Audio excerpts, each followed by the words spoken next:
மலம் அப்படின்னா அழுக்குன்னு அர்த்தம். மலம்னா என்னமா? அழுக்கு. நீங்க இங்க மட்டும் தான் பேசணும், வெளில யார்கிட்டயும் பேசக்கூடாது. மலம் அப்படின்னு என்னது? அழுக்கு. அழுக்கு. நான் என்ன பண்றேன்,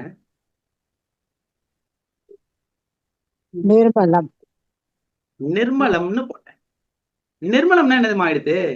சுத்தம். அழுக்கற்றதுன்னு ஆயிடுது. என்ன சுத்தம். ஆயிடுது? சுத்தம் அர்த்தம். அழுக்கற்றதுன்னு ஆயிடுது. நீங்க கேட்டீங்களே நிர்மால்யம், அதுக்கும் இதே அர்த்தம் தான். புரிஞ்சுதா? ஓகே. ஓ ஓ அப்ப நிர்மலா அப்படின்றதுக்கு இந்த மாதிரி அர்த்தமா மீனிங்? Okay, super. சரி, ஒண்ணு சொல்லட்டுமா? இப்போ நல்லா கவனிச்சுக்கோங்க.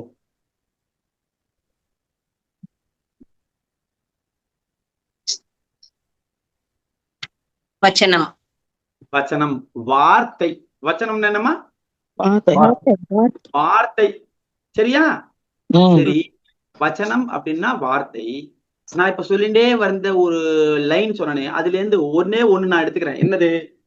சு அப்படின்றத போடுறேன். என்ன போடுறேன்? சுவச்சனம். சுவச்சனம்னா என்னது? நல்ல வார்த்தை. சுவச்சனம்னா என்னது? நல்ல வார்த்தை. சரி, இத நான் சொல்லிட்டே இருந்தேன்.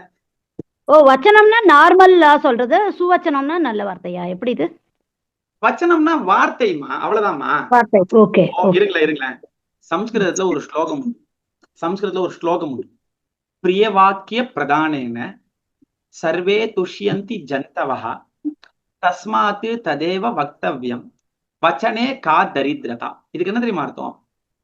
இந்த உலகத்துல இருக்கக்கூடிய எல்லா ஜீவராசிகளுமே அன்பான வார்த்தைக்கு தான் ஏங்குறது. நம்மளாம் எதுக்காக ஏங்குறோம்? அன்பான வார்த்தை யாராவது 4 பேர் சொல்ல மாட்டாளான்னு தான் ஏங்குறோம்.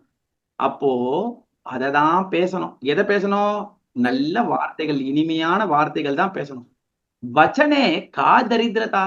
பேசுறதுல கூட யாராவது கஞ்சத்தனம் பாப்பாளா? நன்னாதான் சந்தோஷமா சொல்லுங்களேன். நன்னா இருப்பப்பா, உனக்கு ஒரு குறையும் கிடையாதுப்பா, சந்தோஷமா இருப்பப்பா, எந்த இது நீங்க சொல்லிட்டே இருந்து பாருங்க. அப்போ வச்சனே கா தரித்திரதா. தரித்திரதானா பாவர்ட்டி. பேசுறதுல என்னப்பா பாவர்ட்டி இருக்கு? கேக்குறமா இல்லையா? அப்ப வச்சனம்னா என்ன அர்த்தம்? வார்த்தைன்னு அர்த்தம். சரியா? சரி, அப்போ வச்சனம் அப்படின்னா வார்த்தை. அதுல சு அப்படின்ற அந்த உபசர்க்கமானது சேர்றது சுவச்சனம் அப்படின்னு வருது. அப்ப என்ன ஆயிடுது? நல்ல வார்த்தை.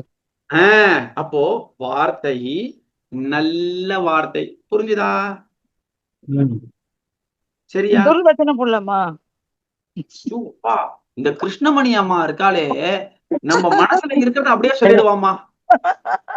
பாருங்களேன், நான் தான் சொல்லணும்னு இருந்தேன். அடுத்தது இது பாருங்க, துர்வச்சனம்.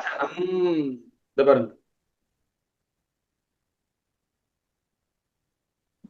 துர்வச்சனம்னா என்ன தெரியுமா? அபசப்தம். புரியுறதா? சரியா? அப்போ இந்த உபசர்க்கங்கள் எல்லாத்தையும் நீங்க பாத்துட்டே வந்தீங்கன்னா, ஒரு சின்ன டவுட். அப்பசப்தம்னு இருக்கு, அப்பான்னு இருக்கு இல்லையா? அது வந்து என்ன? அது எனக்கு சரியா தெரியல. பிடிச்சிட்டீங்க, நீங்க விஷயத்த பிடிச்சாச்சு. 100/100 நளினிமாவுக்கு. அப்ப அப்படின்றது கூட ஒரு பிரிஃபிக்ஸ் தான், அதுவும் ஒரு உபசர்க்கம் தான். புரியுறதா? ஓ, இந்த இதெல்லாம் சொன்னேன், அதுல வர ஒரு வார்த்தை அப்ப கூட. ஓகே, அப்ப கூட, அப்ப சம் இல்லையா? ஓகே, சரியா?